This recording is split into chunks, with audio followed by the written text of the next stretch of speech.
Our next speakers are Marek, Nieslanik, and Martin Golasowski of IT for Innovations and VSB Ostrava. And their talk is entitled Efficient Data Staging with iRODS HTTP API in the LEXIS Platform 2. Hey, Corey, thank you very much. So yeah, this is us, Martin and Marek. We are very thankful for the opportunity to talk with you guys, at least virtually. It's a pity that we could not join you in person this year, but we would like to give you an overview of the improvements we did in our LEXIS platform. This will be mainly delivered by Marek, and I will tell you in the beginning just a brief introduction of what LEXIS is and how we updated it in the last year. So yeah, next slide, Marek. Yes. Yeah, so briefly about the LEXIS. So the platform is a solution that gives you easy and secure access to supercomputing resources. It has a modern web interface.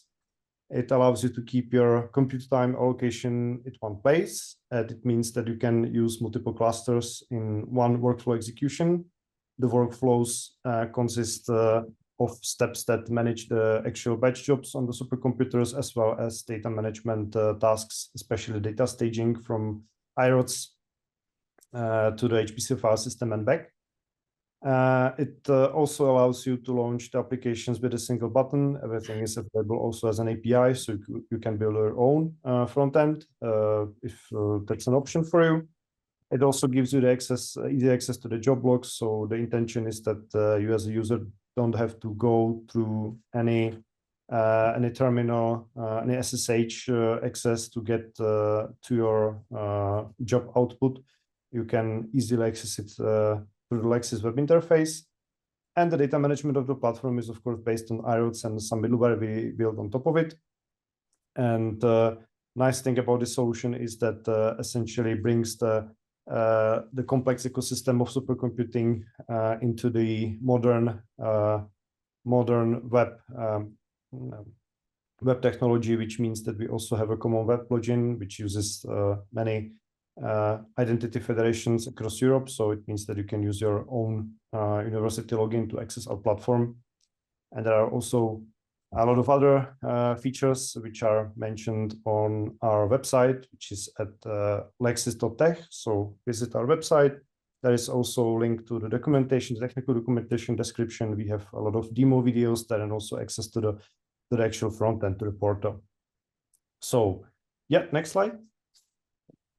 So just briefly about the architecture, how this is constructed. So it's a three-layer architecture. The top layer, of course, contains the web interface as well as client libraries, which are essentially just the wrappers around the HTTP API we offer to our users. We have libraries for Python. We have libraries also for R and our ecosystem, and we are considering a couple more.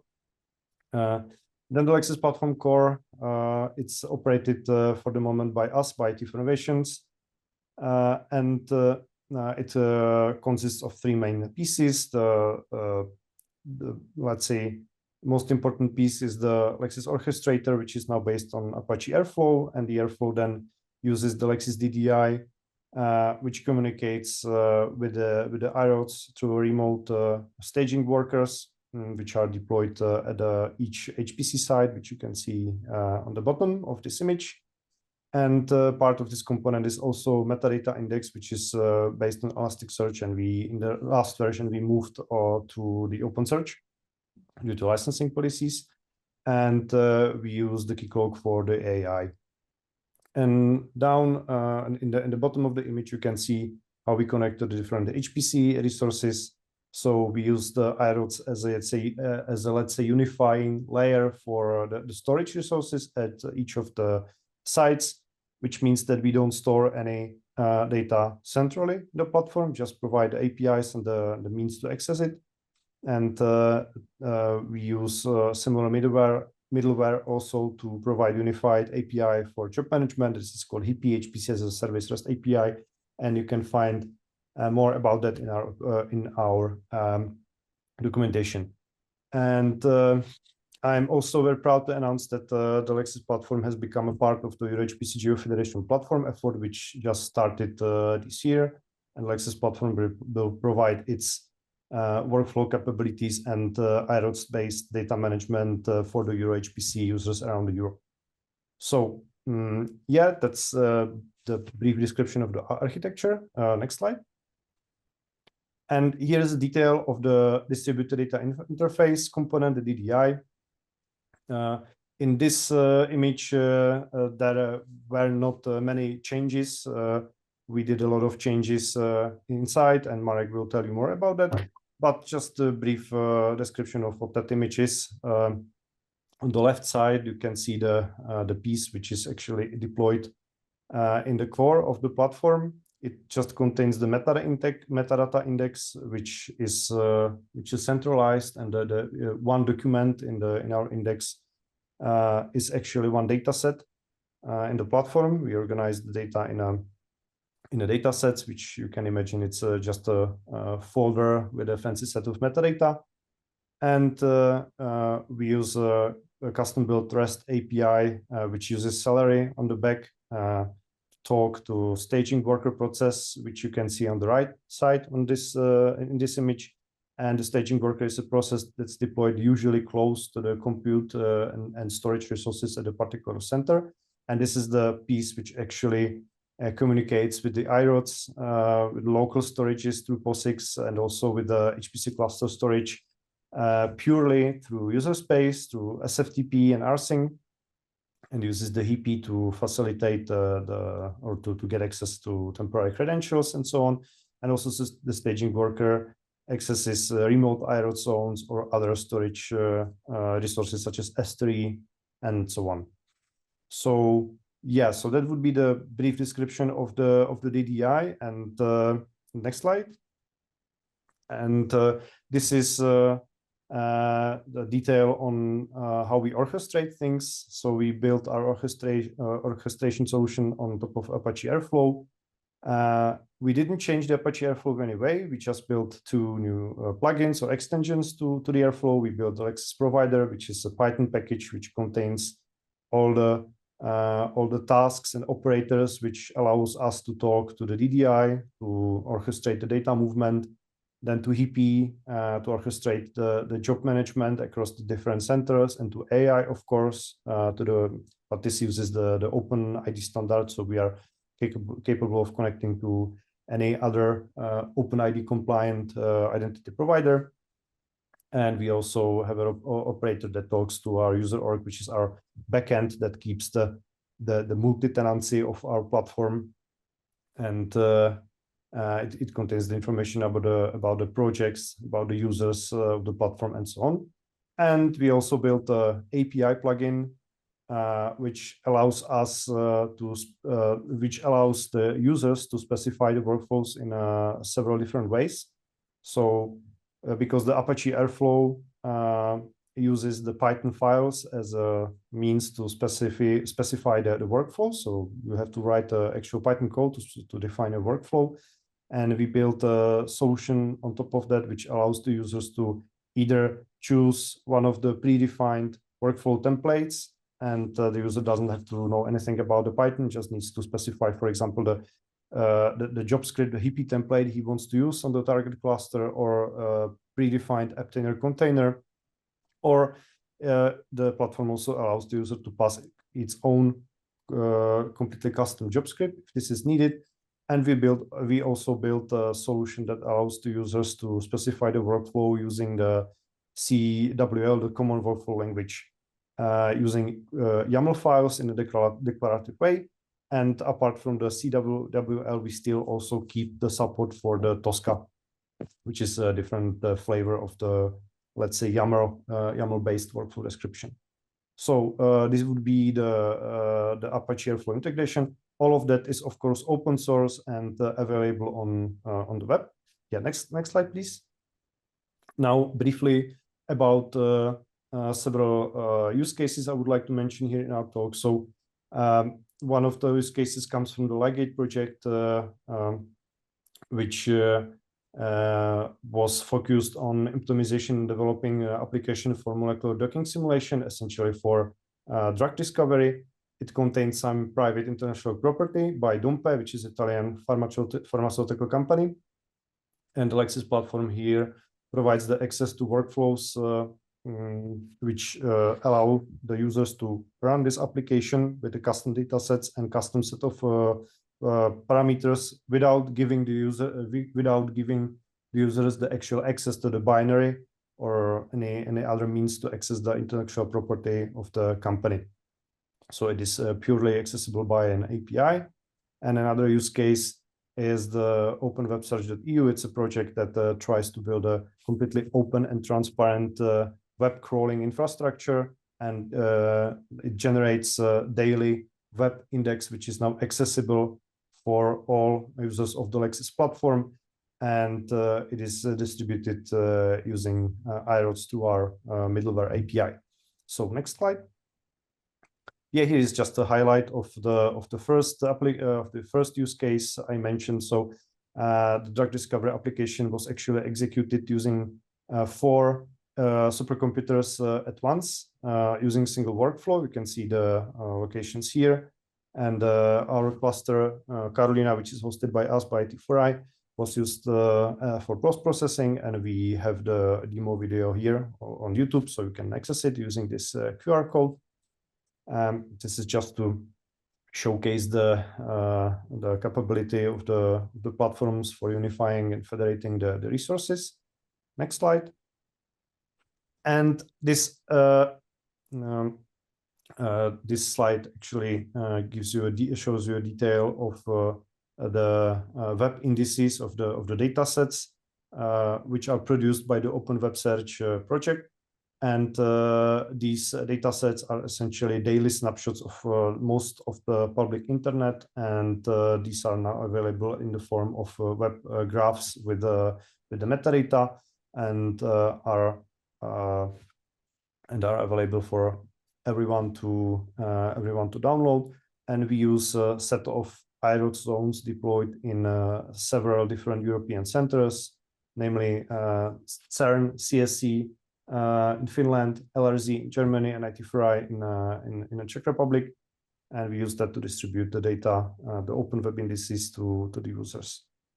So this would be just a brief demonstration of the use cases of the LEXIS platform. And next slide. Yeah. And on this slide, I will give the mic to my colleague Marek Nieslanik, and he will tell you more about his work in improvements of the distributed data infrastructure of the LEXIS. Yeah, okay. So thank you, Martin. So in this part, I would like to talk about the LEXIS distributed data infrastructure and its improvements. So first of all, we are planning to upgrade to iRODS 4.3 to its HTTP API, which improves ease of use and overall usability. Then we focus on chunked data transfers. That means that we transfer data objects chunk by chunk. I will focus on it on later slides. And we are planning to zone restructuring. So the goal is to offer easy solution to track the capacity of particular storage resources. So in the next slides, I will describe the process of integration of the HTTP API and basics of data transfers using RAM buffers. So in the previous version, collections and data objects were transferred in 2 steps. For example, when we wanted to transfer data from the iRODS to the HPC, we had to copy them to the temporal folder that's called staging area. And after that, we were able to copy the data from the staging area to the HPC. That means that the staging area must be at least as big as the whole collection, which was a real problem in context of scientific data. And in addition, the data objects were copied in the whole files, which was sometimes problematic. And the communication protocols we used was SAP for HPC communication and native Python iRODS client for the iRODS communication. And the goal was to improve the whole solution. So the main idea how to improve this was to transfer data chunk by chunk. This would eliminate the usage of the staging area and the data would be copied only once. And this would bring the speed up and solve up the problem with necessity of required size of the staging area. And the bonus would be that the maximal size of the transfer data would be unlimited. Then we did two major protocol changes. We shifted from the SCP to SFTP, and we implemented own Python iRODS HTTP API client, which replaces the native one. So in the code below, you can see the core idea behind the whole concept. Firstly, we open the file descriptors to the iRODS and HPC. Then we read chunk of data, which is immediately sent to the iRODS. And in addition, the iRODS communication is parallel, which speeds up the whole solution. So we did some performance tests. So on this slide, you can see the comparison between the native Python iRODS client and Python HTTP Python client, which we implemented. So we wanted to compare these clients in terms of time efficiency, so we would know if the new client brings some slowdown. This comparison is focused on put and get operations, which downloads and uploads the whole data object, and the slowdown was only about 10% for the HTTP API client, which is like good for us. And here we can see the final comparison between chunked data transfers in graphs called RAM and the method with temporal folder called staging. And thanks to the parallel implementation that I will describe more on the next slide, we were able to reduce time by 40%. Yeah, and the next topic I'd like to focus on is the Python HTTP API client, which we implemented and used in our solution, which was showed before. So for its implementation, we used HTTP API Python wrapper, which was implemented by iRODS consortium, but this wrapper offered only basic HTTP API request. So we forked it and extended it by proper class and object implementation, so the programmatical usage would be as much similar as in the old native client. And then we added two main functionalities. First one was get and put operation, which does downloading and uploading. And this was shown in the first performance comparison. And the second main feature is asynchronous writer and reader, which is used in chunked data transfer. That simply allows us to write chunks of the data to the data object. The goal was to create a pool of workers that are used whenever we want to communicate with iRODS server. By this approach, we don't have to wait until the response comes from the server, but we can communicate, for example, with HPC. So this was the main reason of speed up in the previous slide. And I don't know if we have time for that, but we have implemented the iRODS provider, which allows you to connect the Airflow with the iRODS. It provides integration with native iRODS integration, and the whole provider was implemented in Exaformite project. So that's all from my side. So what we did and what we plan to do, we improved our data staging infrastructure by efficient chunked data transfers. We are preparing for iRODS 4.3 rollout.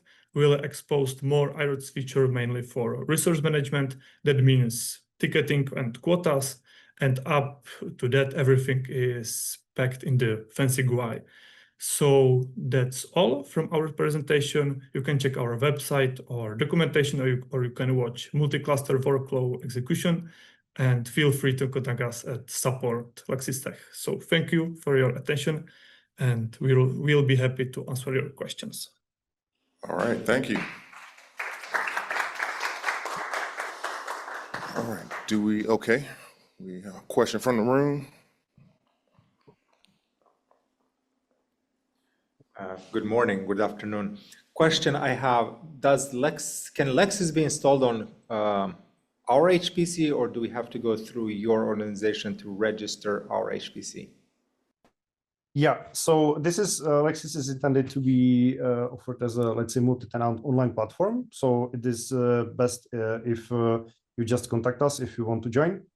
And if you are interested in some, let's say, custom deployment of LEXIS or something like that, this is also possible, but it is better to talk individually.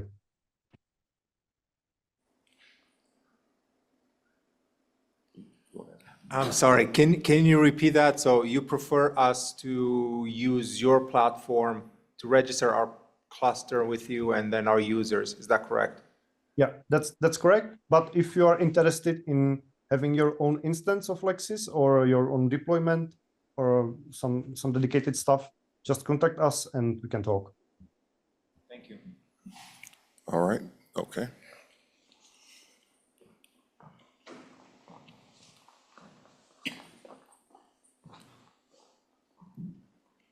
Okay, this question is for Martin. I'm interested to know how you handle cybersecurity risk from different users federating. Also, what DRMs do the clusters use, and do they all use the same one? Yeah. Okay, I saw a message, your question in the chat. So yeah, so cybersecurity stuff. So we don't allow, let's say, like anyone to federate. It's usually our, let's say, partner centers or centers which are joined into the platform. So that's one thing, and we usually use a common identity provider or common federated identity provider.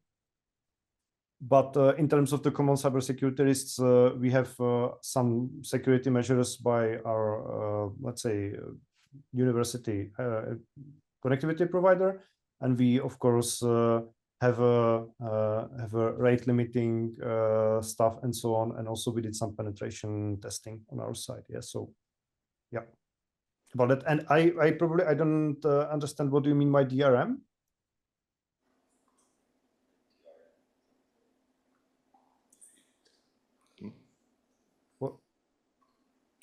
Well, so can the person clarify what they mean by DRM?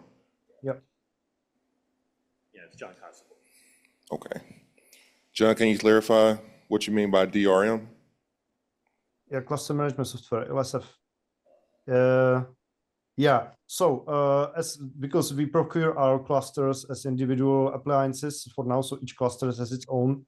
I don't know exactly what this is. Maybe a question to our sysadmin team, but we are in close contact with our sysadmin team, and we are in fact investigating several ways how to use iRODS to actually do some sort of like a direct upload to the luster and so on. Yeah, but it's, as far as I know, it's not yet integrated in a DRM yet. All right. Do we have any additional questions? I'd like to know, have you experienced anything with the HTTP API which you feel needs to be tweaked or improved, or is it lacking any features? Oh, yes, maybe I have some points for that, and maybe I think it will be better that we will contact after the session. Yeah. Okay. Yeah, but so far I think that the experience is it's very good because it makes yeah. our lives very much easier thanks to the OpenID integration and so on. And actually we have at least one customer which is now already using it, and I know that they just had to modify the Java code that they've been using before. But apart from there were some few crashes, but everything has been sorted out. Yeah, so we're actually quite happy to use that. Yeah. All right. With that, I think, thank you. Thank you. Thank you.